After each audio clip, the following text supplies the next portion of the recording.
Rameswaram cafe ಸ್ಫೋಟ ಪ್ರಕರಣದಲ್ಲಿ ತನಿಖೆ ನಡೆಸಿದ್ದ ನ್ಯಾಷನಲ್ ಇನ್ವೆಸ್ಟಿಗೇಟಿವ್ ಏಜೆನ್ಸಿ ರಾಷ್ಟ್ರೀಯ ತನಿಖಾ ದಳ ಎನ್ಐಎ ಬೆಂಗಳೂರಿನ ಕೋರ್ಟ್ಗೆ ದೋಷಾರೋಪ ಪಟ್ಟಿಯನ್ನು ಸಲ್ಲಿಸಿದ್ದಾರೆ. ಸರ್, ಇಷ್ಟೊತ್ತು ದೋಷಾರೋಪ ಪಟ್ಟಿ ಅಂತ ಈಗ ಅಲ್ಲಿ ಹೇಳೋದ್ರಲ್ಲ ಸರ್, ಅದಂತೆ ಇದಕ್ಕೂ ಅದೇ ನಿಯಮಗಳೇ ಅನ್ವಯ. ಪೊಲೀಸರ ಇನ್ವೆಸ್ಟಿಗೇಷನ್ ಅದೇ ನಿಯಮ. ಅಲ್ಲೇನೇನು ಹೇಳಿದ್ವು, ಆರೋಪ ಪಟ್ಟಿ ಅಂದರೆ ಆರೋಪ ಪಟ್ಟಿ ಅದರಲ್ಲಿ ಎಲ್ಲ ಹೇಳಬೇಕು. ಯಾಕಂದರೆ ಆರೋಪ ಮಾಡಿದ್ದೆಲ್ಲ ಆಗಬೇಕು ಅಂತಲೂ ಇಲ್ಲ. ಅದರಲ್ಲಿ ಕೆಲವು ವಿಚಾರಗಳು ಸ್ಫೋಟಕವಾದ ವಿಚಾರಗಳು ಉಲ್ಲೇಖವಾಗಿದೆ. ಆರೋಪಿಗಳಾದ ಮುಸಾವಿರ್ ಅಬ್ದುಲ್ ಮತೀನ್ ತಾಹಾ, ಮಾಜ್ ಮುನೀರ್ ಮತ್ತು ಮುಜಾಮಿಲ್ ಶರೀಫ್ ವಿರುದ್ಧ ಈಗ ಚಾರ್ಜ್ ಶೀಟ್ ಬಿದ್ದಿದೆ, ಅಂದರೆ ಆರೋಪ ಪಟ್ಟಿ.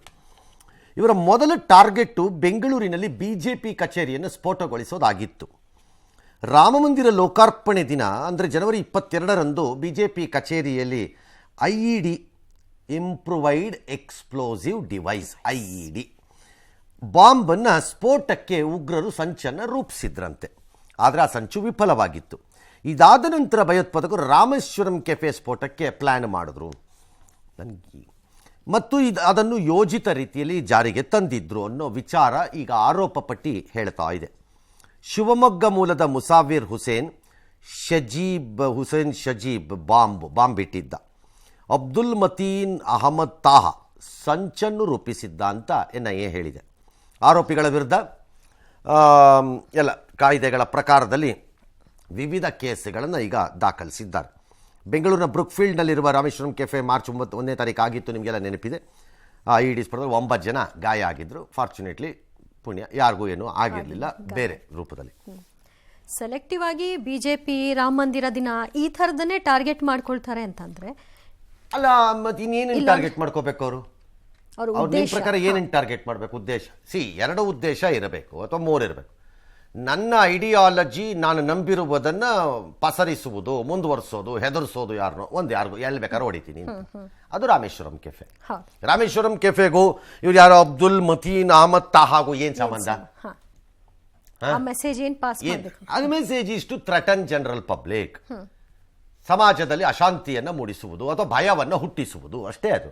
ಅಥವಾ ನನ್ನ ಶಕ್ತಿಯ ಪ್ರದರ್ಶನ ಮಾಡುವುದು ಅಷ್ಟೇ ತಾನೇ ಅದು. ಎರಡನೇದೇನಿರುತ್ತೆ, ಐಡಿಯಾಲಜಿಕಲಿ ಆಗದೇ ಇದ್ದವ್ರ ಮೇಲೆ ಅವ್ರು ಮಾಡ್ತಾರೆಯೇ ಹೊರತು ಆಗವ್ರ ಮೇಲೆ ಯಾಕೆ ಮಾಡಬೇಕು? ಅವ್ರು ಯಾಕೆ ಮಾಡ್ಬೇಕು ಅದನ್ನ? ಹಾಗಾಗಿ ಆಬ್ವಿಯಸ್ ಆಯ್ಕೆ ಅವ್ರಿಗೆ ಭಾಳ ಮುಸ್ಲಿಮಲ್ಲಿ ಅಂದರೆ ಇದರಲ್ಲಿ ಮುಸ್ಲಿಂ ಇದಕ್ಕೆ ಸೇರಿದವರಲ್ಲಿ ಉಗ್ರರಾಗಿರುವವರಿಗೆ ಬಹು ಜನರಿಗೆ obviously BJP is A target ಅಥವಾ ರೈಟ್ ವಿಂಗ್ ಥಾಟ್ ಪ್ರಾಸೆಸ್ ಇದ್ದವರು ಟಾರ್ಗೆಟ್. ಬಲಪಂಥೀಯ ಚಿಂತನೆಗಳಲ್ಲಿ ಇದ್ದವರು, ಅದು ಬಿಜೆಪಿನವರು ಆಗ್ಬೋದು, ಯಾರು ಬೇಕಾದ್ರೂ ಆಗ್ಬೋದು, ಅವರು ಟಾರ್ಗೆಟ್ ಆಗ್ತಾರೆ. ಅದನ್ನೇ ಮಾಡಿರ್ತಾರೆ. ಇನ್ನೇನು ಎಕ್ಸ್ಪೆಕ್ಟ್ ಮಾಡ್ತೀರಿ ಅಲ್ಲಿಂದ? ಎಸ್.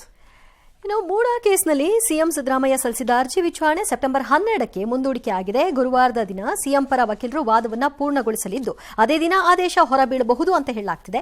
ಇಂದಿನ ವಿಚಾರಣೆ ವೇಳೆ ಸರ್ಕಾರದ ಪರವಾಗಿ ಅಡ್ವೊಕೇಟ್ ಜನರಲ್ ಶಶಿಕಿರಣ್ ಶೆಟ್ಟಿ ವಾದವನ್ನು ಮಂಡಿಸಿದ್ರು. ಸೆಷನ್ 17A ಅಡಿ ಪ್ರಾಸಿಕ್ಯೂಷನ್ಗೆ ಅನುಮತಿ ಕೇಳಿರೋದೇ ಕಾನೂನು ಬಾಹಿರ. ರಾಜ್ಯಪಾಲರೇ ತನಿಖಾಧಿಕಾರಿ ರೀತಿ ನಡೆದುಕೊಂಡಿದ್ದಾರೆ. ಖಾಸಗಿ ವ್ಯಕ್ತಿಗಳನ್ನ ಪೊಲೀಸ್ ಅಧಿಕಾರಿಗಳಿಗಿಂತ ಉನ್ನತ ಮಟ್ಟದಲ್ಲಿ ಇಡಲಾಗದು. 22 ವರ್ಷದ ಹಿಂದಿನ ಈ ಕೇಸ್ನಲ್ಲಿ ಪ್ರಾಥಮಿಕ ತನಿಖೆ ಅಗತ್ಯ. ಹೀಗಾಗಿ ದೂರುದಾರ ಅರ್ಜಿಗಳನ್ನ ತಿರಸ್ಕರಿಸಬೇಕು ಅಂತ ಕೋರಿದ್ರು. ಇದರ ಮಧ್ಯೆ ಮೂಡಾ ಅಕ್ರಮಗಳು ಬಗೆದಷ್ಟು ಬಯಲಾಗ್ತಿದೆ. ಮೂಡಾ ಮಾಜಿ ಅಧ್ಯಕ್ಷ ರಾಜೀವ್ ವಿರುದ್ಧ ಕಡತ ತಿದ್ದಿದ ಆರೋಪ ಬಂದಿದೆ. ಜ್ಞಾನಗಂಗಾ ಗೃಹ ನಿರ್ಮಾಣ ಸಹಕಾರ ಸಂಘದ ಕಡತಗಳನ್ನು ಪ್ರಾಧಿಕಾರದ ಆಯುಕ್ತರಿಗೆ ನೀಡದೆ 6 ತಿಂಗಳು ತಮ್ಮ ಕಚೇರಿಯಲ್ಲೇ ರಾಜೀವ್ ಇಟ್ಕೊಂಡಿದ್ರು. ಕಡತ ಕೊಡುವಂತೆ ಅಂದಿನ ಆಯುಕ್ತ ನಟೇಶ್ 2 ಬಾರಿ ಪತ್ರ ಬರೆದರೂ ಕೂಡ ಸ್ಪಂದಿಸಿರಲಿಲ್ಲ ಅಂತ ಗೊತ್ತಾಗಿದೆ. ಇನ್ನು ಸಿದ್ದರಾಮಯ್ಯ ಮಾಡಿದ ತಪ್ಪಿಗೆ ಅವರ ಪತ್ನಿ ಸಂಕಟವನ್ನು ಅನುಭವಿಸ್ತಾ ಇದ್ದಾರೆ ಅಂತ ಮಾಜಿ DCM ಈಶ್ವರಪ್ಪ ಅವರು ದೂರಿದ್ದಾರೆ. ಪಾರ್ವತಮ್ಮನವರು ಆಯಮ್ಮ ಮನೆ ಬಿಟ್ಟು ಹೊರಗಡೆ ಬರದೇ ಕಮ್ಮಿ ಅಂತ ತಾಯಿಗೆ ಇವ್ರು ಮಾಡದಂತ ಭ್ರಷ್ಟಾಚಾರದಿಂದ ತೊಂದರೆ ಆಗತ್ತಾ ಅಂತ ನನಗೊಂದು ಭಯ. ಅನ್ಯಾಯವಾಗಿ ಆಯಮ್ಮ ತೊಂದರೆ ಆಗತ್ತಲ್ಲ ಅಂತ ನಿಜಕ್ಕೂ. ಖಾಸಗಿ ವ್ಯಕ್ತಿಗಳನ್ನ ಪೊಲೀಸ್ ಅಧಿಕಾರಿಗಳಿಗಿಂತ ಉನ್ನತ ಮಟ್ಟದಲ್ಲಿ ಇಡಕ್ಕಾಗಲ್ಲ ಅಂದ್ರೆ ಪೊಲೀಸ್ ಸ್ಟೇಷನ್ ಅಲ್ಲಿ ತಗೊಳ್ಳಿಲ್ಲ ಅಂದ್ರೆ exactly what court will decide.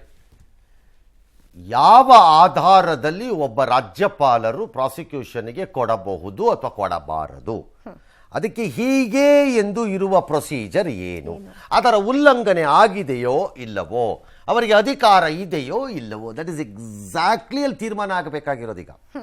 ಅದವ್ರ ವಾದದ ಭಾಗವಾಗಿ ಹೇಳ್ತಿದ್ದಾರೆ. ಲೆಟ್ ಅಸ್ ಸಿ ಕೋರ್ಟ್ ಏನು ಹೇಳುತ್ತೆ. ಅದಕ್ಕೆ ವೇಟ್ ಮಾಡಬೇಕು, ಮಾಡಲೇಬೇಕಲ್ಲ. ಇಲ್ಲ ಅದು ತಪ್ಪು ಅಂತ ಈಗ ಆರೋಪ ಪಟ್ಟಿಗೆ ನಾನು ಹೇಳಿದ್ದಂಗೆ ಇಂತಿದ್ದು ಹೌದೌದು ಅದು ಪ್ರಾಥಮಿಕ ಕೇಳಿದ್ರೆ ಅದು ಮಾಡೋಕ್ಕೆ ಬರಲ್ಲ ಅದು ಕೋರ್ಟ್ ಯಾಕೆ ಬೇಕಾವಾಗ ಮುಗಿದೇ ಹೋಯ್ತು, ಎಲ್ಲ ಫೈನಲ್ ಆಗೋಯ್ತು. ಮುಗಿದೋಯ್ತು ಫೈನಲ್. ಹಂಗಲ್ಲ. ಹಾಗಾಗಿ ಅದನ್ನು ನ್ಯಾಯಮೂರ್ತಿಗಳು ಕೇಳಿಸ್ಕೋತಾ ಇದ್ದಾರೆ ಕೇಸನ್ನು. ನಾವು ಅದನ್ನು ಬರೀ ಅಲ್ಲಿ ಏನು ಹೇಳಿದ್ದಾರೆ ವಾದ ಅಷ್ಟಕ್ಕೆ ನಿಲ್ಲಿಸೋಣ. ಇದಕ್ಕೆ ನ್ಯಾಯಮೂರ್ತಿಗಳು ಅವ್ರಿಗೇನು ಅವರ ಪರ್ಯಾಲೋಚನೆಯಲ್ಲಿ ಅವ್ರಿಗೇನು ಬರುತ್ತೋ ಅದನ್ನು ಅವರ ತೀರ್ಮಾನವನ್ನು ಮಾಡಿಸ್ತಾರೆ. ಇನ್ಯಾವುದೋ ಕಡತದ ಕತೆ ಅದೇನು ನಂಗೆ ಅರ್ಥ ಆಗ್ತಿಲ್ಲ. 6 ತಿಂಗಳು ಇಟ್ಕೊಂಡಿದ್ರು, ಯಾಕೆ ಇಟ್ಕೊಂಡಿದ್ರು ಗೊತ್ತಿಲ್ಲ. ಇದು ಕೊಡೋಕಾಗದೇ ಇರೋ ಥರ ಏನು ಯಾಕೆ ಇಟ್ಕೊಂಡಿದ್ರು, 2 ಸರಿ ಇವ್ರು ಕಾಗದ ಬರೆದ್ರು ಅದು ಕೊಟ್ಟಿರಲಿಲ್ಲ ಅಂದರೆ ಯಾಕೆ ಇಟ್ಕೊಂಡಿದ್ರು ಅಂತ ನನಗೆ ಗೊತ್ತಿಲ್ಲ. ಅದು ಗೊತ್ತಾದರೆ ಅದು ಯಾಕೆ ಇಟ್ಕೊಂಡಿದ್ರು, ಅದ್ರಲ್ಲಾಗಿರೋ ಅನಾಹುತ ಏನು ಅಂತ ಹೇಳ್ಬೋದು ಈಗ, ಅಲ್ವಾ? ಎಸ್. ಇನ್ನು ರಾಜ್ಯ ಕಾಂಗ್ರೆಸ್ನಲ್ಲಿ ಸಿಎಂ ದಂಗಲ್ ತೀವ್ರಗೊಂಡಿದೆ. ಇದನ್ನೇ ಬಿಜೆಪಿ ಅಸ್ತ್ರ ಮಾಡಿಕೊಂಡಿದ್ದು ದೀಪಾವಳಿಗೆ ಸರ್ಕಾರ ಪತನ ಆಗುತ್ತೆ ಅಂತ ಭವಿಷ್ಯವನ್ನ ಹೇಳಿದೆ. ನಮ್ಮ ಪಕ್ಷದ ವಿಚಾರ ಅವರಿಗೆ ಯಾಕೆ ಅಂತ ಪರಮೇಶ್ವರ್ ಸಿಡಿದೆದ್ದಿದ್ದಾರೆ. ನಮ್ಮಲ್ಲಿ ಯಾರು ಸಿಎಂ ಸ್ಥಾನಕ್ಕೆ ಆಸೆ ಪಟ್ಟಿಲ್ಲ, ಇದೆಲ್ಲ ಬಿಜೆಪಿಯರ ಡೈವರ್ಟ್ ತಂತ್ರ ಅಂತ ಬೋಸರಾಜ್ ಅವರ ಆಪಾದನೆ. ದಯವಿಟ್ಟು ಈ ವಿಚಾರ ಬಿಟ್ಟು ಬೇರೆಯದನ್ನ ಕೇಳಿ ಅಂತ ಸತೀಶ್ ಜಾರಕಿಹೊಳಿ ಕೈ ಮುಗಿದಿದ್ದಾರೆ. ಎಂಬಿ ಪಾಟೀಲ್ ಹೇಳಿಕೆಯನ್ನ ಮಾಧ್ಯಮಗಳು ತಪ್ಪಾಗಿ ಅರ್ಥೈಸಿದೆ ಅಂತ ಪ್ರಿಯಾಂಕ್ ಖರ್ಗೆ ಅವರ ಮಾತು. ಇದೇ ಹೊತ್ತಲ್ಲಿ ಸಚಿವ ಶರಣಬಸಪ್ಪ ದರ್ಶನಾಪುರ ಮತ್ತು ಬಸವರಾಜ ರಾಯರೆಡ್ಡಿ ಕೂಡ ಸಿಎಂ ಬಯಕೆಯನ್ನು ವ್ಯಕ್ತಪಡಿಸಿದ್ದಾರೆ. ಇದರ ಮಧ್ಯೆ ಸಿಎಂ ಸ್ಥಾನದ ಆಕಾಂಕ್ಷಿಗಳ ಹೇಳಿಕೆಗೆ ಬ್ರೇಕ್ ಹಾಕುವಂತೆ ಎಐಸಿಸಿ ಅಧ್ಯಕ್ಷರಿಗೆ ಎಂಎಲ್ಸಿಗಳಾದ ದಿನೇಶ್ ಗೂಳಿಗೌಡ, ಮಂಜುನಾಥ ಭಂಡಾರಿ ಪತ್ರವನ್ನು ಬರೆದಿದ್ದಾರೆ. ಕಲ್ಲು ಆಗಿ ನಿಂತಿರೋರೇ ಡೇಂಜರ್. ದೀಪಾವಳಿ ಒಳಗೆ ಕಾಂಗ್ರೆಸ್ ಸರ್ಕಾರ, ಸಿದ್ದರಾಮಯ್ಯನವ್ರ ಸರ್ಕಾರ ಡಮಾರ್. ಅವ್ರ ಪಾಪದ ಕೂಡ ತುಂಬಿದೆ. ಅವ್ರ ಭ್ರಷ್ಟಾಚಾರದ ಕಾರಣಕ್ಕೆ ಅವ್ರು ಇಳಿತಾ ಇದ್ದಾರೆ. ಕ್ರೈಮ್ ಬಾಂಬ್ ಕಾಂಗ್ರೆಸ್ ಪಾರ್ಟಿಯೇ ಫಿಕ್ಸ್ ಮಾಡಿದೆ. ಇಲ್ಲ, ನಮ್ಮ ಪಕ್ಷದ ವಿಚಾರ ಅವ್ರಿಗೆ ಹಾಕ್ಬೇಕು, ಅವ್ರದ್ದು ನೋಡ್ಕೊಳ್ಳಿ ಸಾಕು. ಇವತ್ತಿಗೆ ಆ ಪ್ರಶ್ನೆ ಏನು ಬರೋದೇ ಇಲ್ಲ. ಸಿಎಂ ಅವರಿದ್ದಾರೆ, ಅವ್ರು ಇಳಿಸೋ ಪ್ರಶ್ನೆ ಇಲ್ಲ. ಇಳಿಸಾರ ಯಾರಂತ ಈಗ ಅವ್ರ ಪ್ರಶ್ನೆ ಬಂದಿದ್ದು. ಮುಖ್ಯಮಂತ್ರಿ ಅವರಿದ್ದಾರೆ, ಸರ್ಕಾರ ಮುಂದುವರಿತಾ ಇದ್ದಾರೆ ಅಷ್ಟೇ. ಪ್ಲೀಸ್ ನಮ್ಮನ್ನು ಉಗುಳ್ತಾರೆ ಜನ ಅಷ್ಟೇ. ನೀವು ಹಿಂಗೆ ಪದೇ ಪದೇ ಡೈಲಿ ಕೇಳ್ರ ಜನ ಇವಕ್ಕೇನು ಕೆಲಸ ಇದೆಯಲ್ಲ ಮಂತ್ರಿಗಳಾಗಿ. ಮುಖ್ಯಮಂತ್ರಿ ಅಭಿಯಾನ ಅಂತ ನಾವು ಯಾರು ಸ್ಟಾರ್ಟ್ ಮಾಡಿಲ್ಲ. ಅವ್ರೇನ್ ಹೇಳಿದ್ರು ಎಂ ಬಿ ಪಾಟೀಲ್ ಸಾಹೇಬರು, ಯಾವೇ ರೀತಿಯಲ್ಲಿ ಆ ಕುರ್ಚಿ ಖಾಲಿ ಇಲ್ಲ ಅಂತಾನೂ ಹೇಳಿದ್ರು. ಅದು ಬಿಟ್ಟೇ ಬಿಟ್ರಲ್ಲ. ಇಲ್ಲ, ಇಲ್ಲಿ ಮಾತ್ರ ಚರ್ಚೆ ರಾಹುಲ್ ಗಾಂಧಿ ಅವರು, ಖರ್ಗೆ ಅವರು ಅವರೆಲ್ಲ ಕರೆದು ಆಗಪ್ಪ ಅಂದ್ರೆ ಯಾರು ಒಳ್ಳೆ ಅಂತಾರ. ಸದ್ಯ ಖಾಲಿನೇ ಇಲ್ಲ. ಖಾಲಿ ಇದ್ದಾಗ ಮಾತಾಡ ಮತ್ತೆ ನಾವು ನೀವು. ಹೈದರಾಬಾದ್ ಕರ್ನಾಟಕಲ್ಲಿ ಮುಖ್ಯಮಂತ್ರಿ ಸ್ಥಾನ ಕೊಡ್ತೀನಿ ಅಂದ್ರೆ I am the front runner. Seniority ಮಾಡ್ತೀನಿ ಅಂದ್ರೆ ನಾನು ಮಾಡಿದ್ರೆ ತಪ್ಪೇನಿಲ್ಲ. ಅಯ್ಯೋ, ರೇಸಲ್ಲಿ ವಿಕ್ಪಾಪಟ್ಟೆ ಕುದುರೆಗಳಿರ್ತವೆ, ಜನ ದುಡ್ಡು ಹಾಕಿರ್ತಾರೆ. ಗೆಲ್ಲವು ಗೆಲ್ಲತ್ವಾ? ಇಲ್ಲ, ಯಾವುದೋ ಒಂದು ಕುದುರೆ ತಾನೆ. ನೋಡೋಣ ಆ ಕುದುರೆನ ನಾವು. ದೀಪಾವಳಿ ಹೊತ್ತಿಗೆ ಸರ್ಕಾರ ಡಮಾರ್. ಯಾರು ಸಿಟಿದೆ? ಸರ್ಕಾರ ಡಮಾರ್ ಆಗಲ್ಲ. ಸಿಎಂ ಬದಲಾವಣೆ, ಸರ್ಕಾರ ಡಮಾರ್ ಅಲ್ಲ. BSY ಅನ್ನ ತೆಗೆಯುತ್ತಾರೆ, ಬಸವರಾಜ ಬೊಮ್ಮಾಯಿನ ತರುತ್ತಾರೆ. ಸರ್ಕಾರ ಡಮಾರ? ಸಿಎಂ ಬದಲಾವಣೆ ಅಷ್ಟೇ. ಸಿಎಂ ಬದಲಾವಣೆನೇ ನೀವು ಸರ್ಕಾರ ಡಮಾರ್ ಅಂದ್ರೆ ನಾನೇನು ಮಾಡೋಕ್ಕಾಗಲ್ಲ. ಸಿಎಂ ಬದಲಾವಣೆಯಿಂದ ಅಸಮಾಧಾನ. ಆದರೆ ನಾನು ಹೇಳ್ತಿರೋದು ಅಂದ್ರೆ ಆ ವ್ಯಾಖ್ಯಾನ ಅಲ್ಲ ಅಂತ ನಾನು ಹೇಳೋದು. ಸರ್ಕಾರವೇ ಡಮಾರ್ ಅಂದ್ರೆ ಕಾಂಗ್ರೆಸ್ ಸರ್ಕಾರ ಪತನವಾಗಬೇಕು. ಅದಾಗಲ್ಲ ಅಂತ ನನ್ನ ವಾದ. ಸಿದ್ದರಾಮಯ್ಯನವರ ಇಳಿಸಿದ್ರೆ ಅವ್ರ ಪರವಾಗಿರೋರು ನೋಡೋಣ. ಈಗ ಪರಮೇಶ್ವರ್ ಹೇಳ್ತಾರೆ ನಮ್ಮ ಪಕ್ಷದ ವಿಚಾರ ಅವ್ರಿಗೆ ಯಾಕೆ ಅಂತ. ಇದು ನಿಮ್ಮ ಪಕ್ಷದ ವಿಚಾರ ಅಲ್ಲ. KPCC ಅಧ್ಯಕ್ಷರು ಅಥವಾ ಪದಾಧಿಕಾರಿಗಳ ವಿಚಾರದಲ್ಲಿ ಎಲ್ಲ ಉಳಿದವರೆಲ್ಲ ಅವ್ರು ಹೆಂಗಪ್ಪ KPCC ಅದೆಂಗಪ್ಪ ಪದಾಧಿಕಾರಿ ಆಗ್ತಾನೆ ಅಂದ್ರೆ ನಿಮ್ಮ ಪಕ್ಷದ ವಿಚಾರ. ಇದು ಸರ್ಕಾರದ ವಿಚಾರ. ಮತವನ್ನು ಹಾಕಿರುವ ಮತದಾರನಿಗೆ ಆ ಹಕ್ಕಿದೆ. ಇದು ಸರ್ಕಾರದ ವಿಚಾರ. ಅವ್ರಿಗೆ ಯಾಕೆ ನಮ್ಮ ವಿಚಾರ ಅಂತ ನೀವು ಹೇಳಕ್ ಬರಲ್ಲ. ಪರ್ಸನಲ್ ಮ್ಯಾಟರ್ ಅಲ್ಲ, ಬರಲ್ಲ. ಈಗ ನೀವು ಕಾಂಗ್ರೆಸ್ನವ್ರು ಅಪೋಸಿಷನ್ ಅಲ್ಲಿ ಇದ್ದಾಗ ಯಡಿಯೂರಪ್ಪನ ಇಳಿಸ್ತಾರಲ್ಲ, ಪಾಪ ಅಯ್ಯೋ ಇಳಿಸ್ಬಿಟ್ರು ಅವರು. ಅವ್ರ ಪಕ್ಷದ ವಿಚಾರ ನಿಮ್ಗೆ ಯಾಕಪ್ಪ ಬೇಕಿತ್ತ? ಆಗ ರುಚಿಸಿತ್ತು. ಸತೀಶ್ ಜಾರಕಿಹೊಳಿ ನೀವು ಪದೇ ಪದೇ ಕೇಳಿ ಜನ ನಮ್ಮ ಬಗ್ಗೆ ಎಲ್ಲ ಇದು ಅನ್ಕೋತಾರೆ. ನಮಗೆ ಪದೇ ಪದೇ ಕೇಳಬೇಕು ಅನ್ನೋ ಐಡಿಯಾನೇ ಇಲ್ಲ. ಬೇಕಾದಷ್ಟು ಬೇರೆ ಕೆಲಸ ಇದೆ. ನೀವು ಪದೇ ಪದೇ ನಿಮ್ಮಲ್ಲಿ ಸಾಲ ನಿಂತ್ಕೊಂಡು ಹನುಮಂತನ ಬಾಲದ ಥರ ಹೇಳಿಕೆ ಕೊಡ್ತಾ ಇದ್ರೆ ನಾವು ಏನು ಮಾಡಬೇಕು? ನಾನು ಇದ್ದೀನಿ ಅಂತ ಕೊಡ್ಕೊಂಡು ನಿಂತ್ಕೊಳ್ಳೋದ ಅಥವಾ ಅದನ್ನು ಹೇಳಬೇಕಾ ಜನಕ್ಕೆ? ನೀವು ನಿಮ್ಮದೇ ಕೆಲಸ. ದಿನ ಬೆಳಗಾದ್ರೂ ಒಬ್ಬೊಬ್ರು ಪುಂಗಿ ಉತ್ಕೊಂಡು ಹೋಗ್ತೀರಿ. ನಾವೇನು ಮಾಡೋಣ? ಅದಕ್ಕೆ ಸೈಲೆಂಟ್ ಆಗಿರ್ಬೇಕಾಗಿ. ಎಸ್, ಏನೋ ಒಟ್ಟಲ್ಲಿ ಮಾಡ್ತಾರೆ. ನೋಡೋಣ ಅದು ಏನು ಮಾಡ್ತಾರೋ ಏನೋ. ಕೊನೆಗೆ ಈ ಗ್ಯಾರಂಟಿಗಳಿಂದ ಆರ್ಥಿಕ ಸಂಕಷ್ಟಕ್ಕೆ ಒಳಗಾಗಿದ್ದ ರಾಜ್ಯ ಸರ್ಕಾರ ಇದೀಗ ಅಕ್ರಮ BPL ಪಡಿತರರಿಗೆ ಚಾಟಿ ಬೀಸತ್ತಂತೆ. ಇದು BJPಯ ಮಾಹಿತಿ. 60 ಲಕ್ಷ BPL ಕಾರ್ಡನ್ನು ರದ್ದು ಮಾಡೋದಕ್ಕೆ ಸರ್ಕಾರ ತಯಾರಿ ಮಾಡ್ಕೊಂಡಿದೆ ಅಂತ ಅಶೋಕ್ ಹೇಳ್ತಾರೆ. ಹಲವು ಕಠಿಣ ನಿರ್ಬಂಧಗಳನ್ನು ಹಾಕ್ತಾರೆ ಇವರು. ಗುಡಿಸಲಿದ್ದವ್ರಿಗೆ ಮಾತ್ರ ಸಿಗಬೇಕು ಅಂತ ಅವ್ರು BPL ಕಾರ್ಡ್ ರದ್ದು ಮಾಡ್ತಾರೆ ಅಂತೆಲ್ಲ ಹೇಳಿದ್ದಾರೆ. ಪಾಪರ್ ಆಗ್ಬಿಟ್ಟಿದೆ. ತೆರಿಗೆ ಹೆಚ್ಚಿದ್ರು ಸಂಬಳ ಕೊಡೋಕ್ಕಾಗ್ತಿಲ್ಲ. ಹಿಮಾಚಲ್ ಪರಿಸ್ಥಿತಿಗೆ ಹೋಗ್ಬಿಟ್ಟಿದ್ದೀವಿ. ಗೃಹಲಕ್ಷ್ಮಿಗೆ ಹಣ ಕೊಡ್ತೀವಿ ಅಂತ ಲಕ್ಷ್ಮೀ ಹೆಬ್ಬಾಳ್ಕರ್ ಮೇಡಮು ಹೇಳ್ತಾರೆ. ಹೇಳಿ ವಾರ ಕಳೆದ್ರು, 2 ವಾರ ಕಳೆದ್ರು, ಕಾಸು ಬರಲ್ಲ. ಅದು ನಿಜ. ಅದು ಏನಿದು ಸರ್ಕಾರದ ಕತೆ? ವೈಟ್ ಡಮಾರ್ ಸರ್ಕಾರ. ಹೇಳಿಲ್ಲ ಅವರು, ಹೇಳ್ತಾರೇನು. 60 ಲಕ್ಷ ಕಾರ್ಡ್ಗಳನ್ನು ವಜಾ ಮಾಡೋರು ಇದ್ದಾರೆ. ಗುಡ್ಸ್ಲಲ್ಲಿದ್ದರೆ ಮಾತ್ರ ಸಿಗಬೇಕು. ಆ ಥರದ್ದೆಲ್ಲ ನಿಬಂಧನೆಗಳು ಮಾಡಿ ಯಾರ್ಯಾರು BPL ಅಲ್ಲಿ ಇದ್ದಾರೋ ಅವರೆಲ್ಲರಿಗೂ ಕಿರುಕುಳ ಕೊಡೋಕ್ಕೆ ಶುರುವಾಗಿದ್ದಾರೆ. ಜನ ತಿರುಗಿ ಬೀಳ್ತಾ ಇದ್ದಾರೆ. ಸರ್ಕಾರ ಪಾಪರ್ ಆಗಿದೆ. ಈಗ ಹಿಮಾಚಲ ಪ್ರದೇಶ ಸಂಬಳ ಕೊಡ್ತಾ ಇದೆ. ಫಸ್ಟ್ ಆಫ್ ಆಲ್ ಅರ್ಬನ್ ಏರಿಯಾಸಲ್ಲಿ ಗುಡಿಸಲುಗಳಿಲ್ಲ. ಹೆಚ್ಚು ಕಡಿಮೆ ಎಲ್ಲ ಸ್ಲಮ್ ಡೆವಲಪ್ಮೆಂಟ್ ಬೋರ್ಡಲ್ಲಿ ಮನೆ ಕಟ್ಕೊಟ್ಬಿಟ್ಟಿದ್ದಾರೆ. ಎಲ್ಲೋ ರೂರಲ್ ಸೈಡಲ್ಲಿ ಸ್ಲಮ್ಗಳ ರೂಪದಲ್ಲಿ ಇನ್ನೂ ಗುಡಿಸಲು ಇರ್ಬೋದೇನೋ, ಅಥವಾ ಹಳ್ಳಿಗಳಲ್ಲಿ ಇರ್ಬೋದೇನೋ, ಬೇರೆ ಕಡೆ ಇಲ್ಲ. 60 ಲಕ್ಷ ತೆಗೀತಾರೆ ಅಂದರೆ ಈ ಮಲ್ಟಿಪ್ಲೈಡ್ ಬೈ 4 ಜನ ಅಂದರೆ 2.5 ಕೋಟಿ, ವಿಚ್ ಈಸ್ 50%. ಈಗ 90%, 80 ಚಿಲ್ಲರೆ 85-90% ಅಷ್ಟು ನಾವು BPL ಕಾರ್ಡ್ದಾರನ್ನ ಇಟ್ಕೊಂಡ್ಬಿಟ್ಟಿದ್ದೀವಿ ಈ ರಾಜ್ಯದಲ್ಲಿ. ಅಂದರೆ ಬಿಲೋ ಪಾವರ್ಟಿ ಲೈನ್, ಅಂದರೆ ಬಡತನ ರೇಖೆಯಿಂದ ಕೆಳಗಿರೋರು. ಇಟ್ಸ್ ಎ ಶೇಮ್ ಕರ್ನಾಟಕಕ್ಕೆ, ಯಾವ ಸರ್ಕಾರ ಇದ್ರೂ ಅಷ್ಟೇ. ಇದಕ್ಕೆ ಸಾಧ್ಯನೇ ಇಲ್ಲ. ಆ ರೀತಿ ಅತ್ಯಂತ ಮುಂದುವರಿದ ರಾಜ್ಯವಾಗಿ, ಈ ದೇಶದ 4ನೇ ಅಥವಾ 3ನೇ ಅಥವಾ 2ನೇ ಅತಿ ದೊಡ್ಡ ಹೆಚ್ಚು ತೆರಿಗೆ ಸಂಗ್ರಹ ಮಾಡುವ ರಾಜ್ಯವಾಗಿ, ಫಿನಾನ್ಷಿಯಲ್ ಡಿಸಿಪ್ಲಿನ್ ಇದ್ದ ರಾಜ್ಯವಾಗಿ, ಈಗಿಲ್ಲ ಡಿಸಿಪ್ಲಿನು, ಇದ್ದ ರಾಜ್ಯವಾಗಿ ಹೇಗೆ 85% ಜನ ಬಡತನ ರೇಖೆಯಿಂದ ಕೆಳಕ್ಕೆ ಹೋಗ್ತಾರೆ? It's absolutely bogus. ಆ BPL ಅನುಮಾನನೇ ಇಲ್ಲ ಅದರಲ್ಲಿ. 60 ಲಕ್ಷನ ಅಲ್ವಾ? ನಂಗೆ ಗೊತ್ತಿಲ್ಲ, ತೆಗಿಬೇಕು ನೀವೀಗ. ನಂಬರ್ ಗೊತ್ತಿಲ್ಲ. ಓಕೆ, ಬಟ್ ದುರ್ಬಳಕೆ ಆಗ್ತಿರೋದನ್ನ ತಪ್ಪಿಸಬಾರ್ದು. ಅನುಮಾನನೇ ಇಲ್ಲ. BPL ಹೆಸರಿನಲ್ಲಿ ಬಹು ಜನರು ಬದುಕುತ್ತಿದ್ದಾರೆ, ರಾಜಕಾರಣಿಗಳು ಅಧಿಕಾರಿಗಳಿಬ್ರು.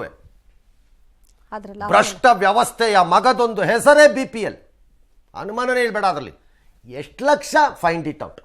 ನಂಬರ್ 1, ಈ ಸರ್ಕಾರ ಗ್ಯಾರಂಟಿ ಹೊಡೆತದಿಂದಾಗಿ ಪಾಪರ್ ಆಗುತ್ತೆ ಅನ್ನೋ ಅಶೋಕ್ ಅವ್ರದ್ದು ವಾದ ಇದೆಯಲ್ಲ, ಅದು BPL ಇಂದ ಅಲ್ಲ, ಅಷ್ಟೇ ಅಲ್ಲ, ಬೇರೆ ಬೇರೆಗಳಿಂದನೂ ಆಗ್ತಾ ಇರೋದು ಇದು. ಐ ರಿಪೀಟ್ ಬೇಕಾರೆ, BPL ಅಲ್ಲಿ ಈಗಾಗಲೇ 5 kg ಅಕ್ಕಿ ಕೇಂದ್ರ ಸರ್ಕಾರದಿಂದ ಬರ್ತಾ ಇರೋದು. ಅದಕ್ಕೆ ರಾಜ್ಯದ ಪಾತ್ರ ಏನಿಲ್ಲ ಅಲ್ಲಿ. ಇನ್ನು ಹೆಚ್ಚುವರಿ 5 kg ಕಾಸನ್ನು ನೀವು ತಲೆ ಮೇಲೆ ಹಾಕೊಂಡಿರೋದು ಈಗ ಗ್ಯಾರಂಟಿನಲ್ಲಿ. ಅದನ್ನು ನಿಭಾಯಿಸಕ್ಕಾಗ್ತಾ ಇಲ್ಲ ನಿಮ್ಮ ಕೈಯಲ್ಲಿ ಅಂತ ವಾದ. ಆದರೆ ಈ ಆರ್ಥಿಕ ದುಸ್ಥಿತಿಗೆ ಯಾಕೆ ಹೋಗ್ತೀವಿ ಅಂದರೆ ಬರೀ ಇದು ಒಂದಲ್ಲ, ಅದು ಗೃಹಲಕ್ಷ್ಮಿಯೂ ಇರಬಹುದು, ಭಾಗ್ಯಲಕ್ಷ್ಮಿಯೂ ಇರಬಹುದು, ಇನ್ನೊಂದು ಗೃಹ ಜ್ಯೋತಿಯೂ ಇರಬಹುದು, ಯಾವ್ದು ಬೇಕಾದ್ರೂ ಇರ್ಬೋದು. ಬಾಯಿಗೆ ಬಂದಂಗೆ ಮಾಡಿದ್ದೀವಿ. ಅದಷ್ಟೇ ಅಲ್ಲ, ಅದು 60,000 ಕೋಟಿ ಮಾತ್ರ. ಅದಷ್ಟೇ ಅಲ್ಲ. ನಿಮ್ಮ ಕಮಿಟೆಡ್ ಎಕ್ಸ್ಪೆಂಡಿಚರ್ ಅಂದರೆ ನೀವು ಅದನ್ನು ನಾನು ಖರ್ಚು ಮಾಡಲೇಬೇಕು, ಅದನ್ನು ವ್ಯಯ ಮಾಡಲೇಬೇಕು ಅಂತ ಕಮಿಟ್ ಮಾಡ್ಕೋತಿರೋ expenditure, which is salary, pension, ಸಂಬಳ ಮತ್ತು ಪಿಂಚಣಿ, ಸಾಲ ಮತ್ತು ಬಡ್ಡಿ ಏನಿದೆ ಅದೇ 50%ಗೆ ಬಂದಾಗೋಗಿದೆ ಕರ್ನಾಟಕದಲ್ಲಿ. ಈಗ ಹೊಸ ಪೇ ಕಮಿಷನ್ ಆದಮೇಲೆ ಅದು ಇನ್ನೂ ಮುಂದಕ್ಕೂ ಹೋಗಬಹುದು. ಹೊಸ ಫಿಗರ್ಸ್ ಬಂದಾಗ ಹೇಳ್ತೀನಿ. ಈಗ ಸದ್ಯಕ್ಕಿರೋ ಫಿಗರ್ಸಲ್ಲಿ ಅದೇ 50%ಗೆ ಬಂದಾಗೋಗಿದೆ. 33 ಪ್ಲಸ್ 1 12, 35, 37 ಪ್ಲಸ್ ಉಳಿದಿದ್ದು ಸೇರಿದ್ರೆ 40% ಬಂದಾಗೋಗಿದೆ. ಅದಕ್ಕೆ ಹೋಗಿ ಗ್ಯಾರಂಟಿ ಸೇರ್ಕೊಳ್ಳುತ್ತೆ. ಅಲ್ಲಿ ಸೇರ್ಕೊಳ್ಳುತ್ತೆ. 60,000 ಕೋಟಿ ಅಂತಂದರೆ ಗ್ಯಾರಂಟಿನಲ್ಲಿ 2.5 ಲಕ್ಷ ಬಜೆಟ್ ಗಾತ್ರ ಇಟ್ಕೊಂಡ್ರು, 20% ಹಾಕಿದ್ರು 43 ಪ್ಲಸ್ 23 65%. 100ರಲ್ಲಿ 65 ರೂಪಾಯಿ ಡಮಾರ್. ಇಲ್ಲಿ ಇದು ಡಮಾರು. ಉಳಿತಿರೋದೇನು ನಿಮ್ಮ ಹತ್ರ? 32 ರೂಪಾಯಿಂದ 35 ರೂಪಾಯಿ. 25, 24, 25 ಆರ್ಥಿಕ ವರ್ಷ ಮುಗಿದ್ಮೇಲೆ ಅದು ಪರಿಸ್ಥಿತಿ ಏನಾಗುತ್ತೆ ಅಂತ ಆಮೇಲೆ ನೋಡೋಣ. ಬೇಕಾದ್ರೆ ಇನ್ನೂ ಜಾಸ್ತಿ ಆಗುತ್ತೆ ಅಂತ ನನ್ನ ಲೆಕ್ಕಾಚಾರ ಹಾಗೇ ಆಗುತ್ತೆ, ಬರೆದಿಟ್ಕೊಳ್ಳಿ. ಎಲ್ಲಿರುತ್ತೆ ದುಡ್ಡು ನಿಮಗೆ? ಡೆವಲಪ್ಮೆಂಟ್ಗೆ ಚಾನ್ಸೇ ಇಲ್ಲ. ದುಡ್ಡಿರೋಕ್ಕೆ ಡೆವಲಪ್ಮೆಂಟ್ ಝೀರೋ. ಆಗ ಚಾನ್ಸೇ ಇಲ್ಲ. ಇಷ್ಟೆಲ್ಲ ನೀವು ರೈಸ್ ಮಾಡಿದ್ರು, ವ್ಯಾಟ್ ರೈಸ್ ಮಾಡಿದೆ, ಪೆಟ್ರೋಲ್ ರೈಸ್ ಮಾಡಿದೆ, ಋಣ ಸ್ವತ್ತಿಂದು ಪತ್ರ ತಗೊಳಕ್ಕೆ ರೈಸ್ ಮಾಡಿದೆ, ಪಂಚಾಯತಿಲಿ ಡಾಕ್ಯುಮೆಂಟ್ಗೆ 5 ರೂಪಾಯಿ ಇದ್ದಿದ್ರೆ 50 ರೂಪಾಯಿ 5,000 ರೂಪಾಯಿ ಮಾಡಿಬಿಟ್ಟೆ. ಆಸ್ತಿ ನೋಂದಣಿನ ಜಾಸ್ತಿ ಮಾಡಿದೆ, ಪವರ್ನ ಜಾಸ್ತಿ ಮಾಡಿದೆ, ನೀರಿನ ಮಾಡ್ತೀನಿ ಅಂತ ಹೇಳಾಯಿತು. ನೀವು ಎಲ್ಲ ಮಾಡ್ಕೊಂಡು ಆಸ್ತಿ ಬೆಲೆ ಮೌಲ್ಯ ಜಾಸ್ತಿ ಮಾಡಿದ್ರಿ, ಅಥವಾ ಆಸ್ತಿ ತೆರಿಗೆ ಜಾಸ್ತಿ ಮಾಡ್ತಾ ಇದ್ದೀರಿ. ನೀವು ಎಲ್ಲ ಮಾಡ್ಕೊಂಡು ಬಂದರು, ಗುಂಡು ಎಲ್ಲ ಮಾಡಿದ್ರು, ನಿಭಾಯಿಸಲಿಕ್ಕೆ ಆಗಲ್ಲ. ರೀಸನ್, ಕಮಿಟೆಡ್ ಎಕ್ಸ್ಪೆಂಡಿಚರ್ನಲ್ಲಿ ನೀವು ಯಾವ ಹಿಡಿತವೂ ಇಲ್ಲದೆ ಹೋಗ್ಬಿಟ್ಟಿದ್ದೀರಿ. ಹಾಗಾಗಿ ಅನುಭವಿಸ್ತೀರಿ. ಹಾಗಾಗಿ ಬರೀ ಅಕ್ಕಿ BPL ಇಂದ ಒಂದಿಂದ ಅಲ್ಲ ಪಾಪರ್ ಆಗೋದು ಕರ್ನಾಟಕ, ಬೇರೆ ಎಲ್ಲ ಕಾರಣಗಳಿಂದ ಸಮಗ್ರವಾಗಿ ಪಾಪರ್ ಆಗ್ತೀರಿ. ಕಾಯಣ.